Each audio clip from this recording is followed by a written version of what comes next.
Kanya ba yung nagsusumamo sa kanya? Amen. Ayun ang pala pagka bakasyon. Papasolo. Amen. Praise the Lord. Let's bow our heads and let's pray. Wala kaming ibang nais kundi, Lord, maghari ka sa buhay namin. We want you to be the Lord of our life. Our God, who knows what's going on about our life, our health, our finances, all our needs, even our relationships, to our children, to our spouse, to our coworkers. You know everything, Lord. That's why, Lord God, we need your help. We need your help, Lord. We need you in our life. And I pray that you would please speak to us and encourage us from your word this morning. Thank you, Lord, for my brothers and my sisters that you brought them here once again to worship you, to praise you, and to listen from your word. I thank you so much, Lord God, for your love and your goodness to us. In Jesus' name we pray. Amen. So good morning. How's everybody doing today? Amen. It's always good to be in the house of the Lord. Amen. And it's good to see Manang LB once again. We miss her since she left from the Philippines. And thank God that she's here again. And praise the Lord. And thank God for those people who got sick and they're here again. It's like me, I got sick. I missed one Sunday. But God is good. Yeah, He's good all the time. All of us, we go through problems. We go through struggles. We go through trials in this life. This morning, I would like to preach about again the life of Job, because many of us are going through pain, sufferings, sicknesses, trials, name it. Maraming tayong lahat pinagdaraanan sa buhay. So the Lord brought me here about the life of Job again. And most of us, we know who Job is, the story of his health, about his wealth, about his life, and about his family. So, dinala ulit ako ni Lord dito at sana po ay mapalalahanan muli tayo sa magitan ng kanyang mga salita. So, buhay ni Job. So, my title about this message regarding to the life of Job, the best person on earth. The best person on earth. In Job chapter 1, verses 1 to 8. So si Job po ang the best person on earth. Siyempre, si Jesus nagkatawang tao. Siyempre si Jesus ang pero is a human being just like us. Istorya ni Job ang siya yung naging best person on earth actually. In the land of Uz, there lived a man whose name was Job. This man was blameless and upright. He feared God and shunned evil. He had 7 sons and 3 daughters, and he owned 7,000 sheep, 3,000 camels, 500 yoke of oxen, and 500 donkeys, and had a large number of servants. He was the greatest man among all the people of the east. His sons used to take turns holding feasts in their homes, and they would invite their 3 sisters to eat and drink with them.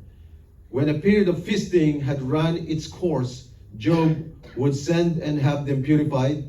Early in the morning, he would sacrifice a burnt offering for each of them, thinking, perhaps my children have sinned and cursed God in their hearts. This was Job's regular custom. So may mga sacrifice na ginagawa si Job. Lagi siyang nag-o-offer at gusto niya laging matuwid, malinis sa harapan ni Lord. So siya daw yung greatest man among the people of the East. Verse 6, one day the angels came to present themselves before the Lord, and Satan also came with them. The Lord said to Satan, where have you come from? Satan answered the Lord, from roaming through the earth and going back and forth. Napaka-busy talaga ni Satan. Busy siya. Roaming through the earth and going back and forth talaga siya. Back and forth. So, active. So, sana po ay maging active din tayo sa pag-serve sa Lord lagi. Amen? And then sabi ni Lord kay Satan, then the Lord said to Satan, have you considered my servant Job? There is no one like him. So there is no one like him. Kaya ang title ko, The Best Person on Earth. There's no one like him on earth. So, he is blameless and upright, a man who fears God and shuns evil. Pamilyar na tayo sa buhay ni Job, di ko ba? Hindi na nakakaila kung sino si Job, pero dalangin ko ngayong umaga, sana po ay ma-encourage tayo o ma-remind, mapalalahanan sa kanyang mga salita. So, have you considered my servant Job? Ito po yung question the Lord asked the devil in the book of Job. So, tinanong talaga ni Lord si Satan o the devil na kinonsider mo ba si Job? Na kung papaano si Job na bilang servant ko. Siya ay matuwid, malinis at talagang nag-o-offer ng sacrifice. If we ask ourselves today, have you given consideration to the biblical character din ni Job and what he can teach us? Aniwala po ako sa buhay niya ay merong ituturo siya sa atin yung character ni Job at anong pa pwede nating matutunan. Ang character ni Job, Job was a man of incredible moral character. There are not many people like that around today. Wala na hong katulad ni Job sa mga panahon ito. Kahit nung panahon niya, ay yung moral character niya ay talagang kakaiba. Sobra po ang kanyang pagiging talagang matuwid, malinis at karapat-dapat at kalugod-lugod sa harapan ni Lord. We are prone to think about Job in terms of suffering and anguish. Pag nababalikan natin yung storya ni Job, masasabi natin masaklap yung nangyari kay Job at yung sobrang hirap na pinagdaanan niya, ayoko mangyari yun sa akin. Di ba? Minsan, nahiga na ba pwede natin sabihin, yung sobrang tindi ng paghihirap na nangyari sa kanya, ayoko mangyari yun sa akin. Actually, ayaw natin mangyari yun. So, sa istorya ni Job, merong two sides na pwede nating makita dito. At yun ang gusto kong bigyan ng diin. And I would like to discuss that today. The two sides to the story of Job. About, una, kanyang integrity, at ang pangalawa, yung kanyang maturity. So, napaka-importante po, malaman natin yung kanyang integridad at yung kanyang maturity, kung paano siya nag-matured lalo sa kabila ng dagdaan siya ng pagsubok. Pero bago doon ay yung kanyang integridad. Tingnan muna natin yung kanyang integridad. Bakit siya ang napunteriya? Bakit siya yung pinagtripan, kumbaga? Bakit siya yung ikinonsider ni Lord para dumaan sa matinding pagsubok? Taas ang kamay ng mga dumadaan sa matinding pagsubok. Amen. Taso ng kamay na walang mga pinagdadaanan na pagsubok. Alaata, ano? Si nanay! Napakabigat. Akala mo po wala. Kanina nung kinuha namin si Nanay Beri, nagkukwento na siya na may mabigit siyang problema. Siya nakalaan ng prayer tungkol sa anak niya. Masaklap din, pinagdaanan ng kanyang anak. So, Kung gusto niyo pong malaman yung storya, tanungin niyo po siya. Baka magkamali ako ng kwento. Ang labas na pag nagkamali ka ng kwento, ang labas na ay marites. Anything pag nagkamali ka ng kwento, pag mayroong tinatawag na nadagdagan tsaka nabawasan, ang labas na ay marites. Kaya kung ano sinasabi ba ni Pastor, sinasabi ni Pastor kayo na nanay, tanungin niyo po sa kanya. So you could encourage her and pray for her and the whole family. So, ngayon, pag-aralan natin yung integridad ni Job. So, integrity comes when we exercise our faith in times of prosperity. So, tignan natin yung integrity niya in times of prosperity. Na-exercise naman niya yung faith niya kay Lord. Pero in times of prosperity, yung kasaganaan, kumusta yung integridad ni Job? If we can remain true to God when things are going well, then we have integrity. Di ho ba, mas madali ho, minsan yung maging kumbaga magpaka-Kristiyano minsan at laging umiiyak, humingi ng tulong kay Lord kasi kailangan mo si Lord. Di ba? Parang spiritual ka, marami kasi pagsubok. Tsaka talagang dun mo parang gusto mong, Lord, marinig mo ang panalangin ko, ang puso ko sumisigaw. Yung gano'n, parang mas seryoso ka. Pero si Job ay ginagawa niya na to, seryoso talaga siya. Na nag-offer, sumasamba at namumuhay ng matuwid. Pero minsan sa atin, kapag yung panahon, everything is all right, at nasa kasaganaan ka, nasa maganda ang sitwasyon mo, kumbaga yung integridad natin ay nasisira. Ang ibig sabihin, nakakalimutan mo si Lord. Na babaliwala si Lord. At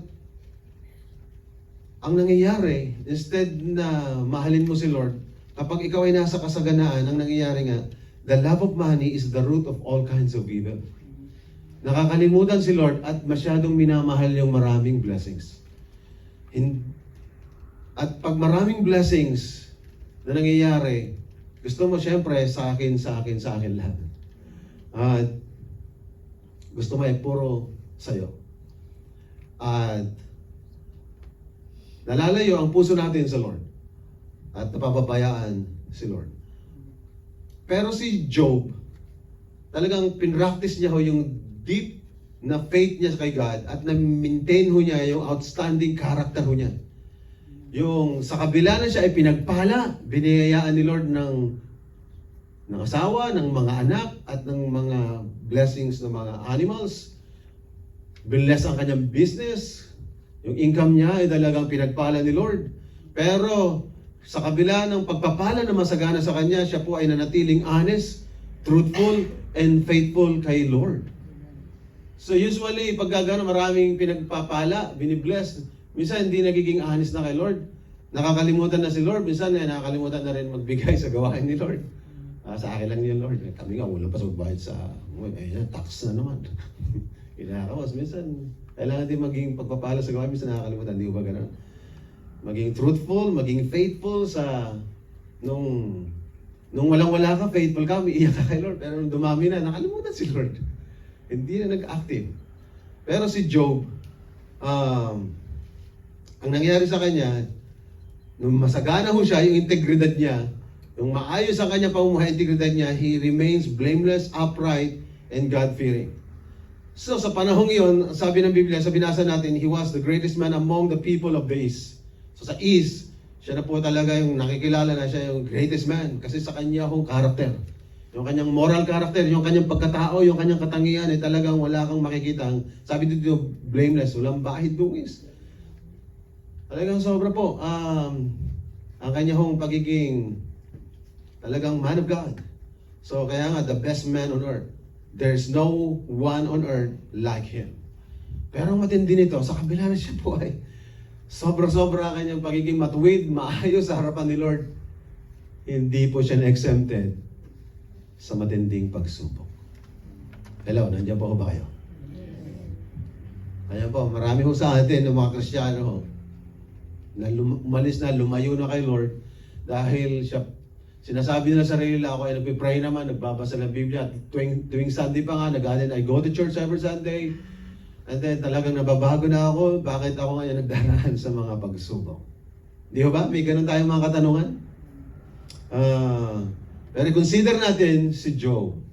Si Job po ay isang matuwid, malinis, pero dumaan po siya sa matinding pagsubok. So si Satan po, he tried his very best. Ito po tandaan natin, mayroon pong Satan na nag-roaming around. So, kaya hindi ka exempted. Kasi Satan is trying his best that you and I, especially kay Job nga, na talagang faithful, truthful, and honest before God, gagawin niya ang lahat para magalit si Job kay Lord. Ito ang punteriya niya sa ating lahat. Ikaw ay lumalapit na kay Lord, pero gusto ka niya ngayon na magtampo ka kay Lord. Magalit ka kay Lord, at mainis ka kay Lord, at mawalan ka na ng pagtitiwala sa Kanya. Yun ang goal ni Satan sa mga taong nagiging close na kay Lord. So ngayon, kung dumarating ka sa ganyan, ay na parang gusto mo nang gumibap at sumuko, kapatid, pagsubok lang ho yung mga pinagdaraanan natin to. Hello? Lahat ng ito ay pagsubok lang. Amen? At di tayo papayag na anumang pagsubok na inalaw ni Lord. At sabi ni Lord let's go back sa chapter 1 verse 9 to 12. Does Job fear God for nothing? So chinalis ni Satan actually si Lord. Kaya naman natatakot sa iyo kaya naman natatakot sa iyo si Job. Kasi parang binibless mo siya. So, have you not put a hedge around him and his household and everything he has? You have blessed the work of his hands, so that his flocks and herds are spread throughout the land. But stretch out your hand and strike everything he has, and he will surely curse you to your face. Hindi ni Satan. Sinabihan si Lord na i-curse ka ni Job balang araw in your face. Sa harap-harapan sa pagmumukha mo sa Tagalog. So the Lord said to Satan, very well, then everything he has is in your hands, but on the man himself do not lay a finger. Then Satan went out from the presence of the Lord. So gawin mo na daw lahat, pinayagan ni Lord. Basta wag mo lang kahit daliri mo, wag mong gagalawin si Job. Pero alam natin, ang nangyari naman doon, nagkasakit pa rin naman si Job actually. Pero ang point ay hindi po siya namatay. So, tuloy natin verse 13. One day when Job's sons and daughters were feasting and drinking wine at the oldest brother's house, a messenger came to Job and said, the oxen were plowing and the donkeys were grazing nearby, and the Sabeans attacked and carried them off. They put the servants to the sword, and I am the only one who has escaped to tell you. Talagang may naiiwan para kayo magkwento. Usually, gano'n pala story. While he was still speaking, habang nagsasalita pa lang ho yung servant, another messenger ho yung dumating, came and said, the fire of God fell from the sky and burned up the ship and the servants. And I am the only one who has escaped to tell you. Another messenger na naka-escape. Talaga dapat may magkukwento. Verse 17, while he was still speaking, another messenger came and said, the Chaldeans formed 3 raiding parties and swept down on your camels and carried them off. They put the servants to the sword, and I am the only one who has escaped to tell you. While he was still speaking, yet another messenger came and said, your sons and daughters were feasting and drinking wine in the oldest brother's house, when suddenly a mighty wind swept in from the desert and struck the four corners of the house. Pero yun, kakainan lang kayo, sira na yung mga haligi, mga corner ng house. And it collapsed on them, and they are dead. And I am the only one who has escaped to tell you. Grabe. So si Job, yung kanya hong pagsubok na pinagdaanan, sana naman yung pagsubok niya ay mamaya muna ng konti. O kaya bukas muna. O kaya next week naman. One after another. Grabe naman. Napaka-serious naman ng test na to. So, katatapos pa lang ng isa, yung isa na naman, and then yung isa na naman, then yung isa na naman hanggang sa pinakamalupit na ay yung kanyang mahal na sa buhay, yung mga anak niya. At this, verse 20, at this Job got up and tore his robe and shaved his head. Then he fell to the ground in worship. Ooh, talaga in worship ano. And said, naked I came from my mother's womb, and naked I will depart. The Lord gave, and the Lord has taken away. May the name of the Lord be praised. In all this, Job did not sin by charging God with wrongdoing. So hindi siya nagkasala. So ito pa, ito pong iniingatan natin. Ako po nagka-gout. Yung gout ko, walang-wala ako sa pagsubok ni Job. Wala pa sa kalingkingan. Sa dulo lang ng aking hinliliit. Hinliliit ba tayo? So, kumpara kay Job. Pero mga tayo minsan, we complain. We question the Lord. We ask so many questions. And, pero sabi dito, sa verse 20, all this, Job did not sin by charging God with wrongdoing. Lahat tayo yung mga ganyang sitwasyon. Pero ito pong gusto ko pong bigyan natin ng diin. Kapag dumarating ka ng pagsubok, dumarating ka sa ganitong testing, ito po ginawa ni Job. He actually opened his heart. And he assessed his own life. In-assess niya yung kanyang sarili. Honestly, naging honest siya sa harapan ni Lord. At yung pagiging honest niya, actually, tinanong niya ang kanyang mga kaibigan. Mamaya tatalon tayo sa Job chapter 29 and 31. Pupunta ko tayo dito. And then, yung katanungan niya actually, ay nagtanong din siya, I don't know why these things have happened to me. Because I've tried my best to be a man of character and integrity. So nagtanong din po siya, ini-open up din niya ang kanyang puso. So, kagaya po nating lahat. Pero mag-ingat lang ho tayo na i-question natin na si Lord ba ay buhay? Na si Lord ba ay totoo? Na si Lord ay, Lord, you're dead, or you don't care for me. Yan, pwede tayo magkasala. Lord, you don't love me. Hindi mo ako mahal, hindi mo kami mahal. Galit ka sa akin. Hanggang sa sumpain mo si Lord.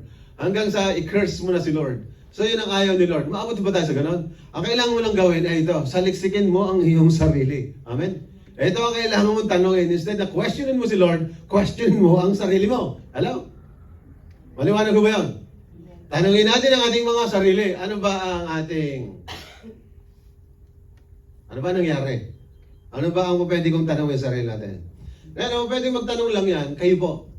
Kasi po kapag kami ho ang magtatanong, halimbawa, katulad ko, nagkasakit ako. Nagtanong-tanongan din ho kayo. Okay lang magtanong-tanong. Siguro kumain si Pastor ko, hindi mo pinagkakain. Pastor, nagkakain, bla bla bla, ganun, di ba? Tapos sinabi ni Pastor, ay, hindi ko po kinain yun. Ay, kala namin, Pastor, yung kinain mo. O, di nagkasala pa kayo.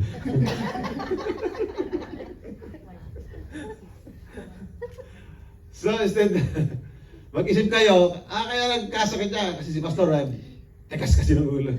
Ayun, ganun. So, halimbawa, yung mga pagsubok na mga pinagdaraanan, instead na, kaya nga po, instead na magkasala tayo, na mag-isip tayo ng masama sa kanila, hindi na po umabot tayo na hinuhusgan pa natin sila. Hayaan mo na sila ang magsaliksik ng kanilang mga sarili sa panahon na sila po ay nasa gitna po ng pagsubok. So,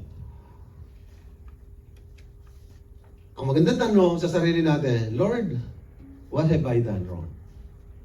Lord, saan po ako nagkulang? Lord, ano po ay ang aking nagawang pagkakamali?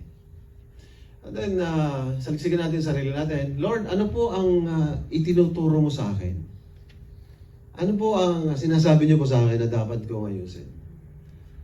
Or kung ayos naman ang lahat, kung ayos ka naman, at sinusubok ka lang talaga ni Lord. Amen? Katulad ni Job. Talagang, kung ayos naman ang lahat ng buhay mo, ang lakad mo, pamumuhay mo, sinusubok ka lang. At gusto natin lahat, tayo po dito, kung ikaw ay tama naman ng pamumuhay mo, talagang maayos ka naman, pero imposible kasi sa pag-iisip lang, dali natin magkasala, di ba? Sa araw-araw, dali mo maging marites. Amen? Amen. Yung mga hindi umingiti, yung mga marites. Salamat, umingiti ko kayo. Sabi ko na nga ba walang mga marites dito eh. Nakangiti ko kayo. Amen.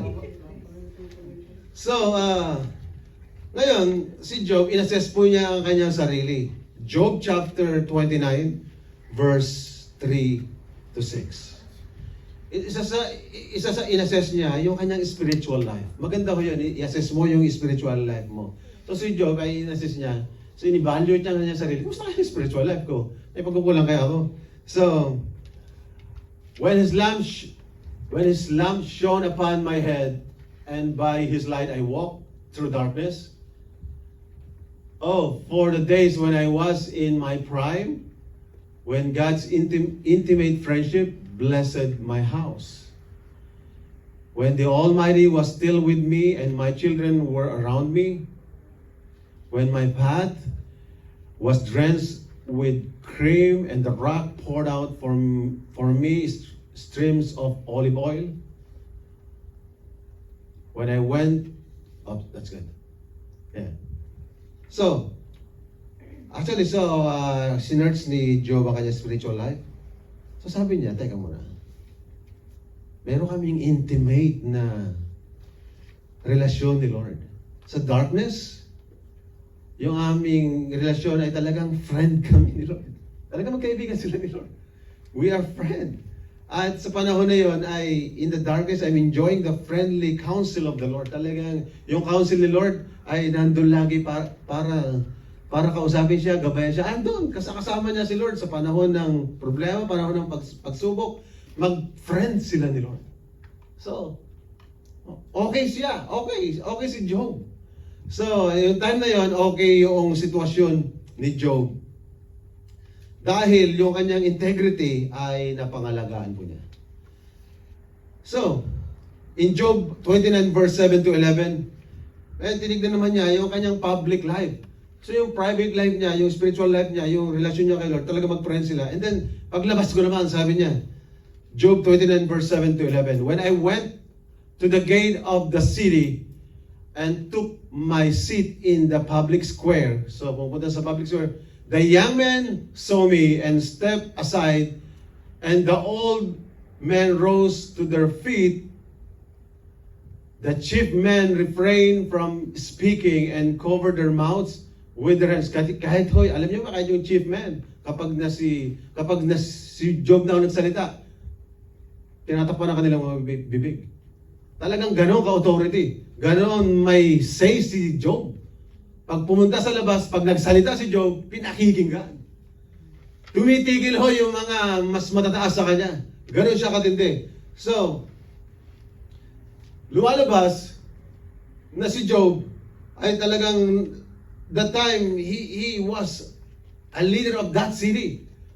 Nirerespeto siya ng young and old. Sa labas, talagang siya ay respetado. Kagalang-galang. Ganon katindi si Job. So, sinisearch nga niya, talaga sinasalisik ni Job ang buhay niya. Teka muna, bakit ako pinagdaan ng pagsubok nito? Yung aking paglakad kay Lord, okay naman kami ni Lord. Na-enjoy ko yung friendship namin, yung relasyon namin ni Lord. And then paglabas ko, respeto nga ako ng mga tao. Ngayon, teka muna, search ko nga rin, ako ba ay binless ni Lord? mapagbigay ba ako? Sa Job 29 verse 11 to 17. Ay, binless ako ni Lord, pero ako ba ay sa sarili ko lang ba yung blessing? So whoever heard me spoke well of me, and those who saw me commended me. Because I rescued the poor. So, tingnan mo nga, talagang si Job ay nagre-rescue ng mga mahihirap who cried for help sa mga nangangailangan ng tulong. Andun ako para tumulong. And the fatherless who had none to assist him, the man who was dying, blessed me. I made the widow's heart sing. Pati yung widow ay natutulungan niya para kumanta. Sana po yung mga widow dito ay natutulungan natin na kumanta ka para kay Lord. Amen. I put on righteousness as my clothing, justice was my robe and my turban. 15. I was eyes to the blind and feet to the lame. Lahat po ay ginagawa ni Job. I was father to the needy. Talagang naging father siya sa needy. I took up the case of the stranger. Talagang lahat, pati mga stranger. I broke the fangs of the wicked and snatched the victims from their teeth. Lahat na lang ay talagang willing na tumulong si Job. So si Job po, bukod sa tamang relasyon niya kay Lord, at siya po ay nirespeto sa labas, at siya po ay matulungin din, nagbibigay. Tayo po na dumadaan ng pagsubok ko dito ngayon. Masasabi niyo ba na meron kayong magandang friendship ni Lord? Amen? Pag lumabas ba tayo, tatrabaho, karespeto ho ba tayo? No, amen? Tayo ba ay binayaan ni Lord? Sinasarili ba natin yung blessing? O sinishare natin sa iba? Do we care for the poor? Do we help the needy? Are we here for them? Ayun po. Minsan ay may katotohanan dito, may tama dito. Ngayon po, who are we to get angry, to get mad with the Lord?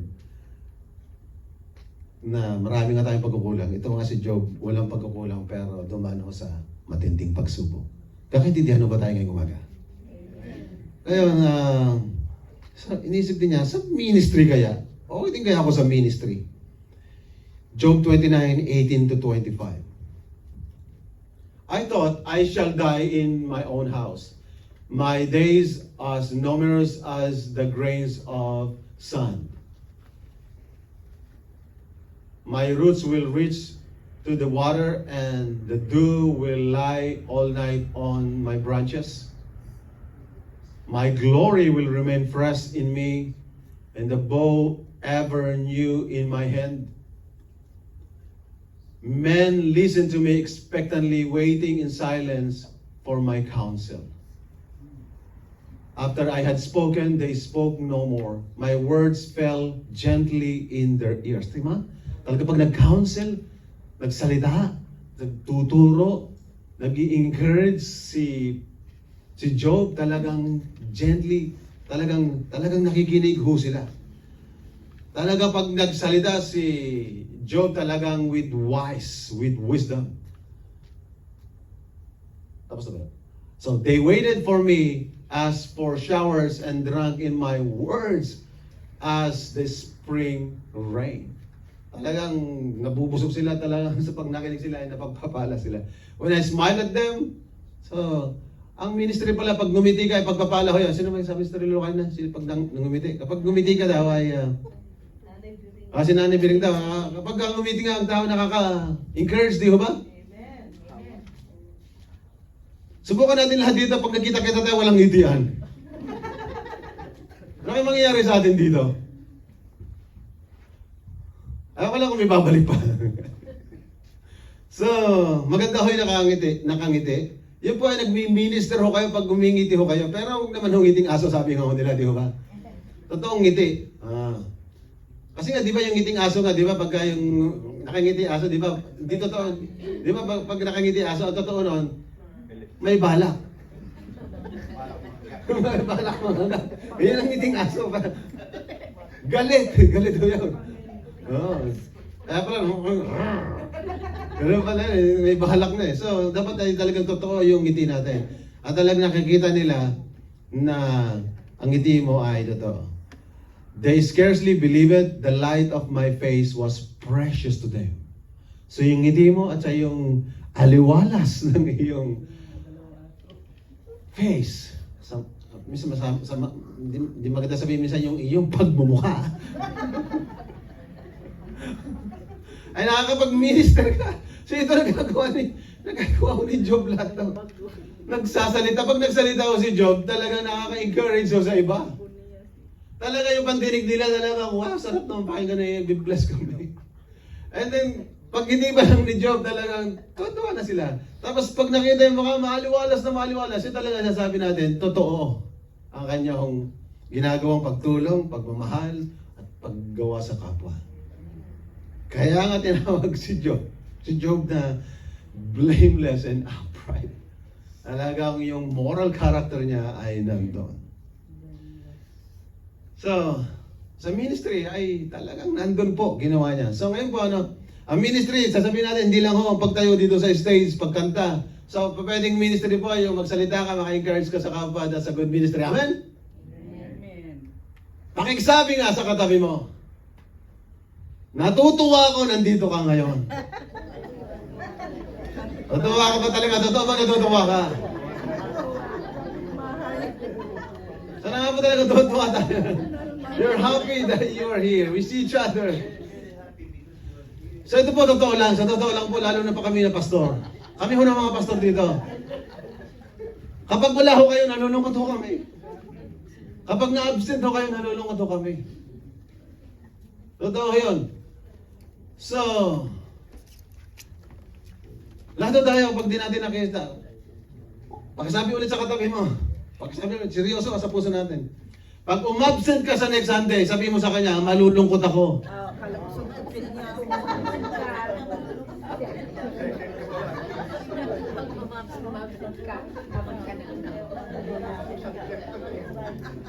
Yeah, so. Ate, pakisabi ulit, sa likod mo naman. Sa likod.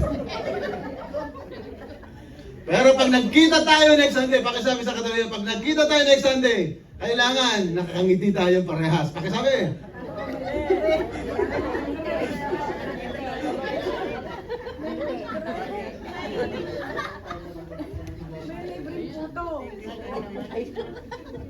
Ngayon po,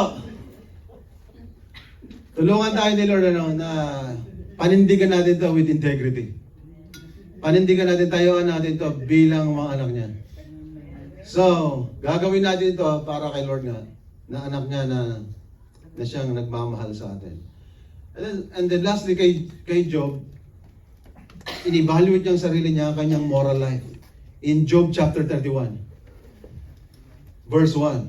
So, sabi ni Job, ay okay naman ako sa friend kami ni Lord. Tapos sa public naman ay nirespeto ako. Tapos ako yung mapagbigay. Tapos yung ministry ko sa pagsasalita, sa aking buhay, aking pagpapala, yung aking pagngiti, yung aking face. Masaya ako, na-encourage ko sila. Pero yung moral life niya, gusto niyang evaluate din. Pero itong sabi niya, verse 1, I made a covenant. May covenant siya sa kay Lord. Ay ito pa, with my eyes, not to look lustfully at a girl. Ooh.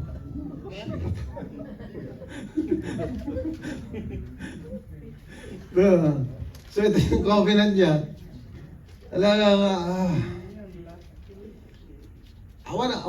I made a covenant, talaga yung eyes ko, to keep myself sexually pure. So ayoko na pag tumingin ako sa babae at sino man, mayroong pagnanasa. Amen? So, ito ay covenant talaga ni Job to. Tayo pong mga kalalakihan, nagagawa ko ba natin to? Huwag na po kayong sumagot. Mabista lang tayo, katabi niyo yung asawa niyo. Si Lord na lang. So sana tulungan tayo ni Lord na yung mata natin na to ay di maging sanhi ng pagkakasala. Verse 9. Talon tayo sa verse 9. If my heart has been enticed by a woman, or if I have lurked at my neighbor's door. So gusto ni Job, at talagang ginagawa ni Job, na i-keep niya yung marriage vow niya with diligence. Talaga yung marriage vow niya, na talagang hindi siya ma-entice, maaakit ng sino mang babae. Talagang gusto niya maging faithful sa kanyang asawa. Say amen, mga kalalakihan. Be faithful to your wife, amen? And wife, be loving to your husband, amen?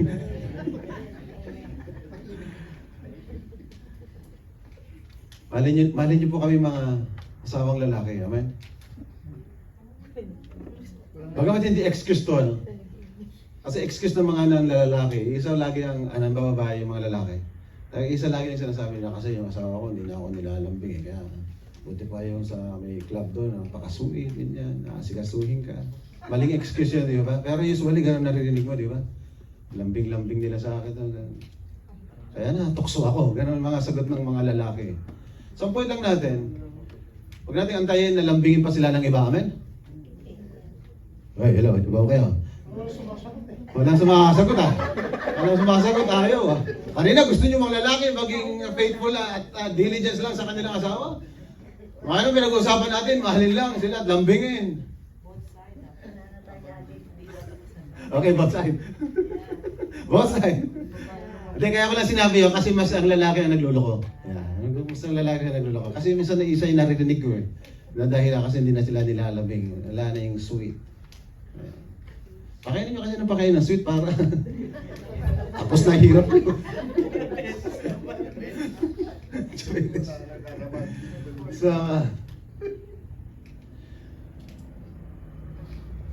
So mga babae, salamat sa Lord na kayo po ay bigay talaga ni Lord sa husband. Yan ay hindi nagkamali si Lord. Amen. So si Job ay gusto niya na i-keep ang kanyang marriage vows with diligence. And verse 5 to 8, I have walked in falsehood, or my foot has hurried after deceit. Let God weigh me in honest scales, and He will know that I am blameless. Talaga akong honest si Job. Verse 8.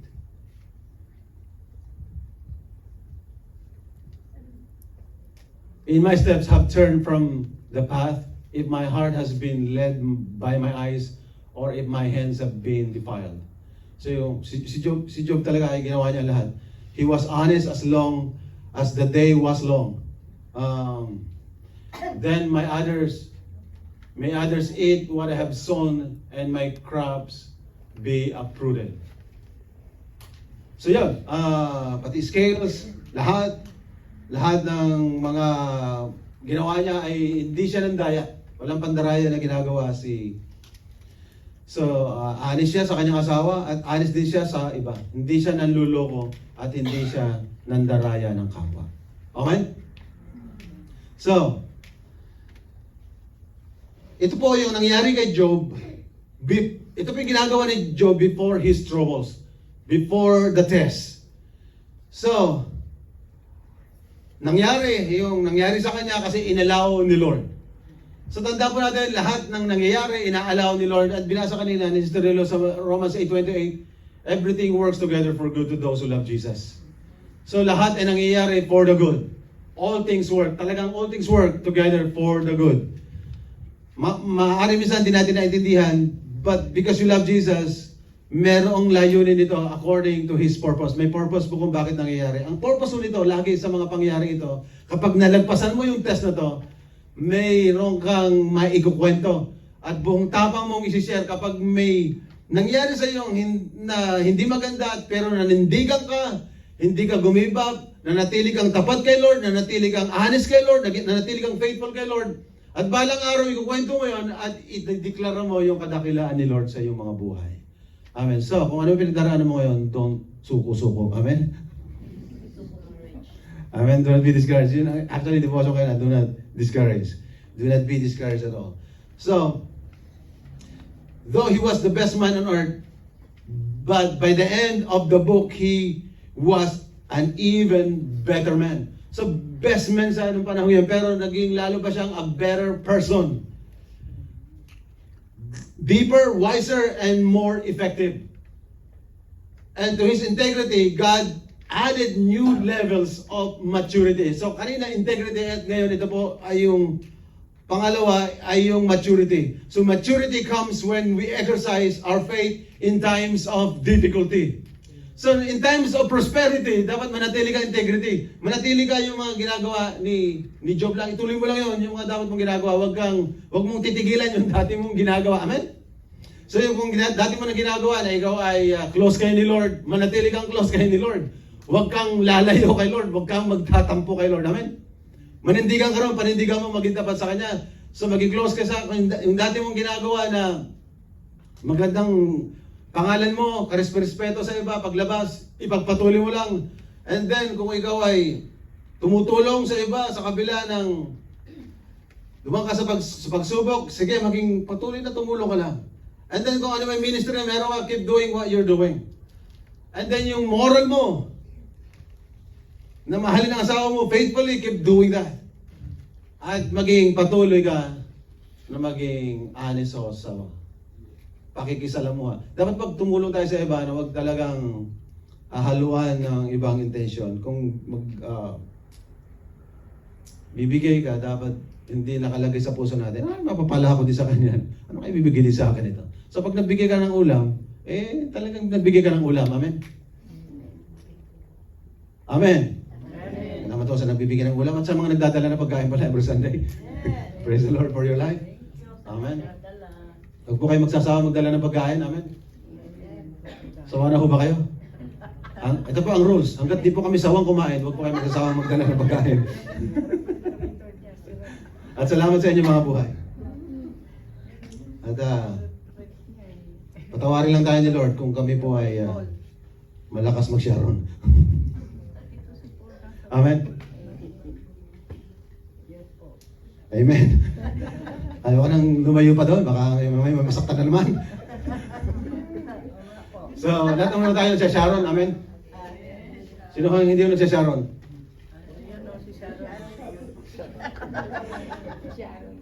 Basta ang rules lang natin sa pagsasharon, nagkakaintindihan naman na tayo eh. Kapag may pagkain doon, kumain mo na lahat. Amen? Okay. So, maliwanag naman niya. Kasi baka mamaya yung nahuli, pagdating, wala na.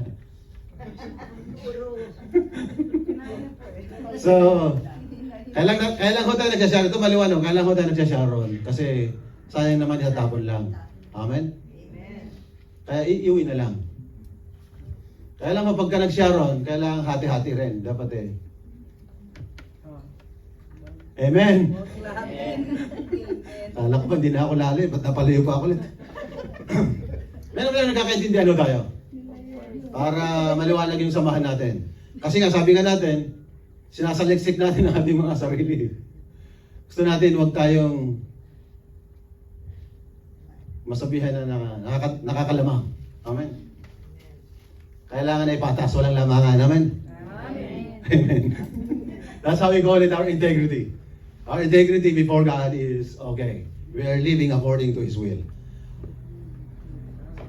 Tandaan lang natin, kahit na ginagawa mo na lahat, pero meron pa rin trials na po pwedeng mangyari sa atin. Ngayon po, if the Lord allows us to go to trials, problems, dapat maturity comes when we exercise our faith in times of difficulty. Ngayon ito, lahat tayo kayo nagtaas ng kamay, walang hindi nagtaas ng kamay. Yung iba pa nga, gusto pati pa itaas dahil sobrang pagsubok na pinagdaraanan. Kulang pa yung kamay para sabihin na maraming pagsubok. Pero, ang dalangin ko the story of the book of Job has to do actually with suffering. And the Lord allow it to happen to the life of Job. And one of the reason, ito po yung isa sa reason na bakit inalaw ni Lord kay Job, is to take from good to great. Kung ikaw lang dati ay good lang, yung buhay mo ay okay, good. Pero gusto pa ni Lord na magiging great pa, mas mabuti pa lalo. Amen? Kung ikaw ngayon ay gumagawa na ng mabuti, maganda ka na, ayos ka na, ikaw ay masayahin na. Gusto pa ni Lord, lalo ka pang maging masaya balang araw. Sa kabila na ikaw ay dumaraan ng pagsubok, pagkatapos ng pagsubok, lalo ka pang nagiging masaya lalo. Kasi hindi ka sumuko. Amen? So sa panahon ng pagsubok, maaaring ikaw ay medyo nalungkot, ng problema, pero you gotta keep moving on dahil nagmamature. Dapat lahat tayo na Kristiyano dito na dumaraan sa pagsubok ay nagmamature, nag-grow. Lalo hong lumalalim, lalo hong nagiging matatag, matibay sa bawat isa sa atin. God wants us to go farther into maturity, into understanding, lalo mo na iintindihan ang plano ni Lord. And then, ipinapahayag sa ni Lord, inire-reveal ni Lord sa iyo ang mas maganda pa niyang pwedeng gawin sa ating mga buhay. Dapat maliwanag ho sa atin lahat yun. In Romans 5:1-5, last book na ho ito, aking babasahin. Romans chapter 5, verse 1-5. Therefore, since we have been justified through faith. So lahat tayo ay makasalanan dito. Marumi nga po tayong lahat. Di katulad nga ni ng blameless and upright. Pero you've been justified.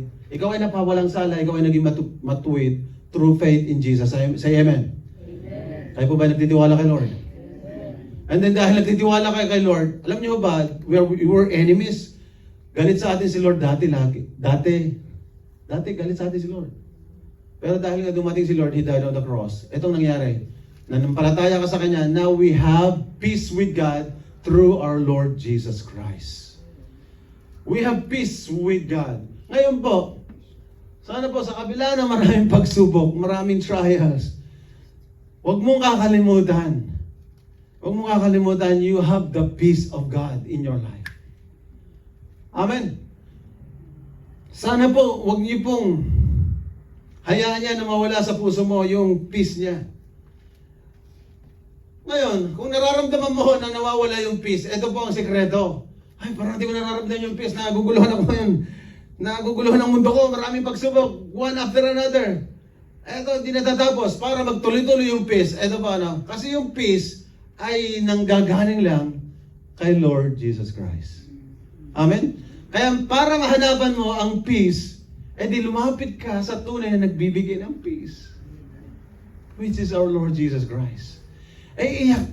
Andahin mo ng problema sa buhay, wala ka pang gawin kundi panoorin yung mga nagpapatayan sa TV. Hello? Problemado ka na wala kang ginawa kundi yung mga nagsasabunutan na teleserye. Sampalan mode or something.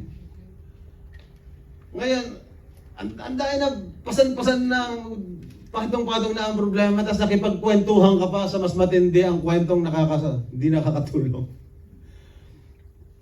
Nakipagmaritesan ka pa, di lalong bumigat ang iyong bigatin. Hindi pa masama makipagkwentuhan, pero kung sila ay makakadagdag pa, pwede naman maglaylo, di ba?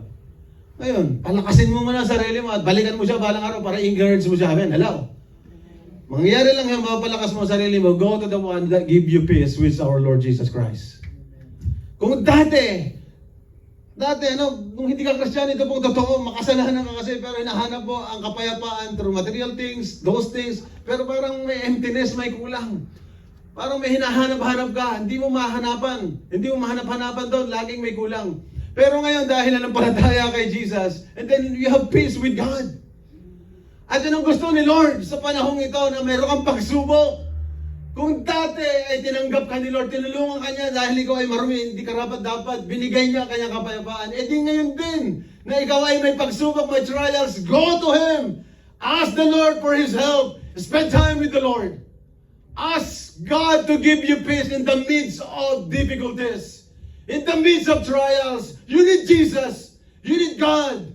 Do not skip every Sunday in worshiping God because the Lord is there with our brothers and sisters. Spend time with Jesus.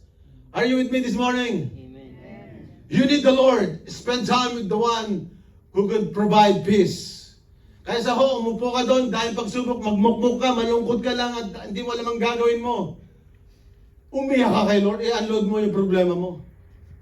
Yan ang kailangan natin gawin lahat. At pag nangyari yun, that's how we grow and be matured as believers. So by the end of the book of Job, Job grew deeper in his character, wisdom, and influence that put him at the very heart of the Bible. At the very heart of the Bible, nagkaroon ng malaking influensya siya sa marami. Through his life, it encourages millions of people over thousands of years. So, sa magitan ng nangyayari kay Job, when I read the book of Job, it encourages me a lot. Ang pinagdaanan ni Job ay wala pa ako sa pinagdaraanan nating lahat. Pero, hindi po siya lumayo kay Lord. Kaya nga sa talata kanina, Job did not sin by charging God with wrongdoing. Huwag mo hayaan na magkasala ka at magtampo ka at magalit ka kay Lord. Manatili ka kay Lord at ang buhay mo someday ay magiging pagpapala para po sa iba. Kung ang lahat ng nandito ngayon na dumaraan sa pagsubok ay nag-stand firm with integrity na natili sila kay Lord with honest and truthful and faithfully serving God, hindi po mahirap para tayo po ay magiging pagpapala ho sa iba, sa mga ibahong unbelievers. Amen? So simulan ho natin, ipakita sa kanila na magmanifesto yung joy in the Lord, yung joy na nandito tayo. Kaya say amen yung mga may joy at may peace na galing kay Lord. Amen. At kapag ikaw ay may joy at may peace, magmamanifest ho yan. Magmamanifest ho yan at magiging pagpapala ka sa iba. At naniwala ako kapag nakita nila, wow, kakaiba yung mga Kristiyano sa FAEF. Kahit kukunti sila, pero di ba, marami akong narinig na may mga nanonood ho sa atin, na-obserbahan nila, ba't ang saya-saya ng church niyo? Sana wag nilang sabihin, ba't ang saya-saya ng church niyo? Puro kainan. Sana hindi ho ganun lang ang lumabas. Talagang masasaya ho tayo. Na may pagmamahala, we are happy is not because of us. It is because of Him. Amen. The one who provides true joy and peace in our life. Amen? Amen. So ito po mga gusto kong sabihin sa inyo, trouble or trials is never been wasted in the lives of God's children. Kahit kailan ho, ang lahat ng troubles and trials na pinagdaanan mo ay hindi po nasayang bilang mga anak ng Diyos. God wants us to be righteous in the midst of abundant blessings or prosperity. God wants us to be faithful even if we are in the midst of trials or suffering. Amen? So, ang gusto ni Lord po, in the abundant blessings or prosperity, let's continue to walk with a righteous life. Now, in the midst of suffering, God wants us to be faithful to Him. Amen? And in conclusion of this message, if you are enjoying the blessings of God now, it's because He wants us to teach us in integrity. Kaya po, na-enjoy mo na yung blessings na yun. Whatever blessings that you have, tinuturuan tayo ni Lord na mag-stay at mamuhay na mayroong integridad.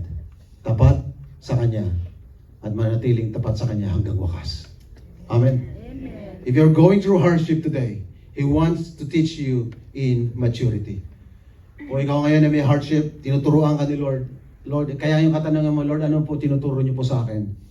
Katulad ng pinagdaraanan kong gout, Lord, tulungan mo po ako na mag-mature pa. Ang pagmamature na ito, Lord, ay lalo pa kitang makita na mabuti ka sa akin at di mo ako pababayaan at lalo kitang paglilingkuran habang ako'y nabubuhay.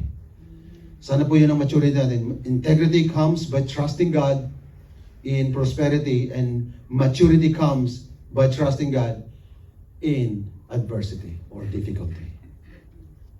Amen? Amen. Let us bow our heads together.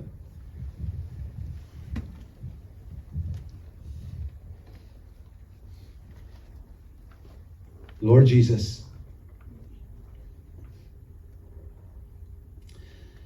thank you for your word today.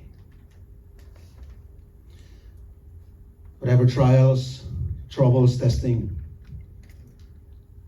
they are never been wasted, Lord.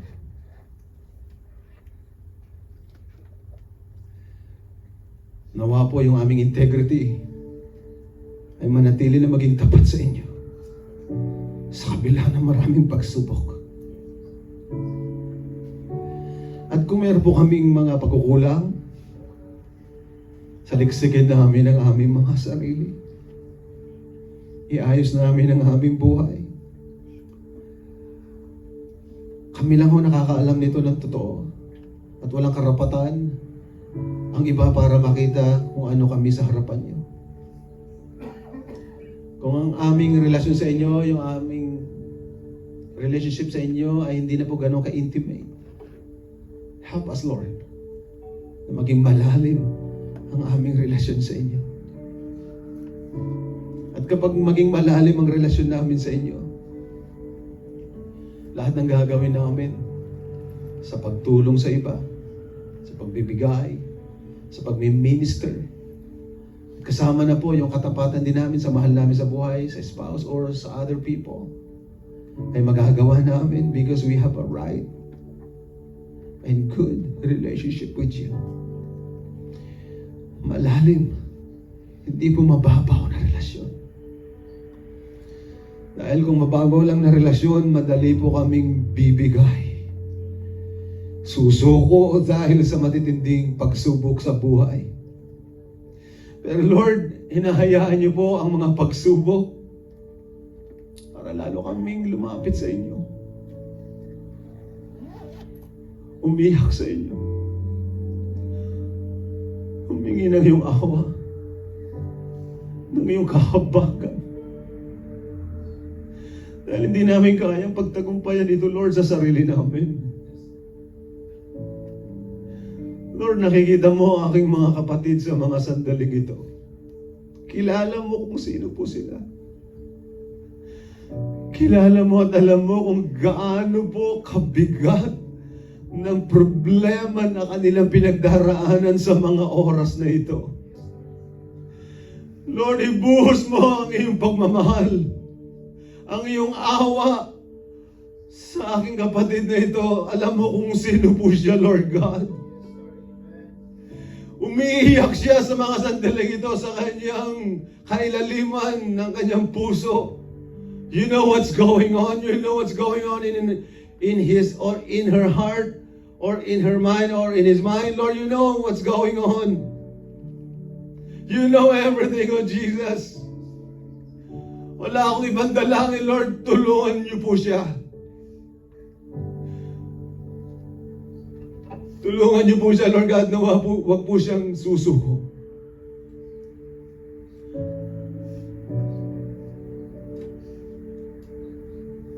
Patatagin niyo po ang aking kapatid na ito, Lord. Patatagin niyo po siya, Lord God. At habang dumarang kami sa pagsubok, lalo namin nakikita ang iyong kabutihan, ang iyong kagandahang loob. Lord, we know that you never ever leave us nor forsake us. That's your promise to us, Lord. At gusto namin angkinin yan, gusto namin i-claim yan, Lord, na sinabi mo, hindi mo kami pababayaan, hindi mo kami iiwanan, Lord. At kayo po'y Diyos na hindi po nagsisinungaling, kayo po'y Diyos na totoo. Kapatid, kung ikaw ngayon ay nabibigat ang lupa at nahihirapan, ang invitation ni Jesus, ni Lord, ay hindi natatapos. At ang sabi niya, lumapit kayo sa akin, kayong lahat na napapagal at nabibigatang lubha. At ikaw ay aking pagpapahingahin. Come to me, all you who are weary and burdened, and I will give you rest. If you want rest, come to Jesus. Come to our Lord. You can find rest in Jesus. Rebuke the works of the enemy, the voice of the enemy. Na sinasabi niya, hindi totoo ang Diyos mo. Kung sinasabi niya, hindi ka tinutulungan ng Diyos mo, na pinababayaan ka ng Diyos mo, resist that. That's the voice of the enemy, and we resist that right now in the name of Jesus. In the name of Jesus, we rebuke all the works of the enemy in our hearts, in our life. We resist the voice of the enemy. We don't want to listen to him in the name of Jesus. Lord, we want to listen to you, the God who said, come to me and I will give you rest. Lumapit ka kay Jesus. Umiyak ka kay Jesus. Hindi ka niya pababayaan, kapatid.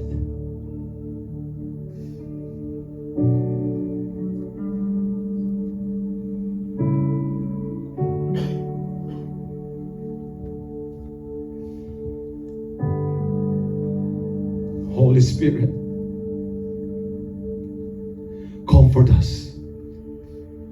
Strengthen our faith. We cannot do this by our own strength. We need your help. Itinataas ko sa inyo lahat, Lord God, yung mga kapatid kong dumaraan ng matitinding pagsubok sa mga sandaling ito. Lord, hindi ko na po kailangang isa-isahin ang kanilang mga pangalan. Alam niyo po sila. Kayo na po ang bahala, Lord.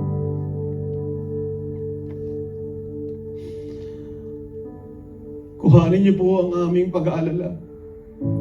Alisin niyo po sa puso namin na siyang nagpapabigat sa amin.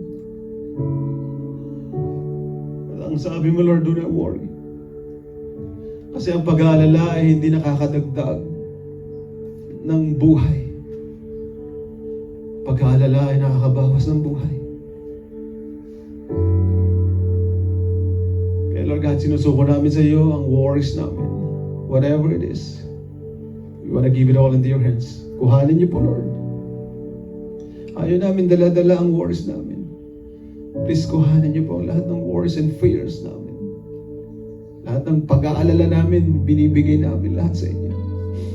At kayo na po bahala sa mga mahal namin sa buhay, may mga problema din. At sa aking mga kapatid dito ngayon, may kanya-kanyang karamdaman, sakit. Kayo na rin po bahala. Huwag niyo pong hayaan, Lord, na magsawa kaming manalangin. Manalangin lang po kami ng manalangin. At hawak mo ang aming buhay, ang aming lakas, ang aming kalusugan. Kaya Lord, ang dalangin ko lang po, patatagin niyo po sila. Kung may tinitake na gamot, gamitin niyo po lahat ng mga gamot to help them, Lord. Lord, lagi sa iyo lang ho kami magtitiwala.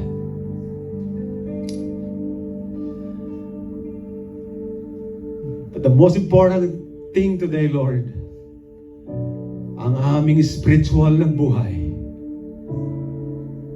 ay laging nakakonect sa iyo. Nagmamahal sa inyo, nagtitiwala sa inyo, na punong-puno ng pag-asa, ng punong-puno ng pagtitiwala sa inyo. May mga sitwasyon na hindi namin kayang kontrolin, pero Lord God, ang puso namin deep inside of us, Lord God, we are blessed with your joy and with your peace. Uuwi kami ngayong araw na ito na pinagpala mo, Lord God. At tunay na punong-puno ng kagalakan at punong-puno ng kasayahan dahil sinamahan niyo po kami. Maraming salamat po sa pagkilos mo sa amin sa araw na ito. Lord, salamat po. May marami ka pang gagawin sa aming buhay. At may marami at malaki ka pang gagawin sa iglesyang ito. Sa pamamagitan ng buhay namin, magiging pagpapala po kami sa marami. Kaya Lord, use our life more and more for your glory, O Jesus. Maraming salamat po. Napakabuti niyo po sa aming lahat. We honor you, Lord. We thank you. We give our hearts to you, Lord Jesus. Salamat po. Binless niyo po kami sa araw na ito.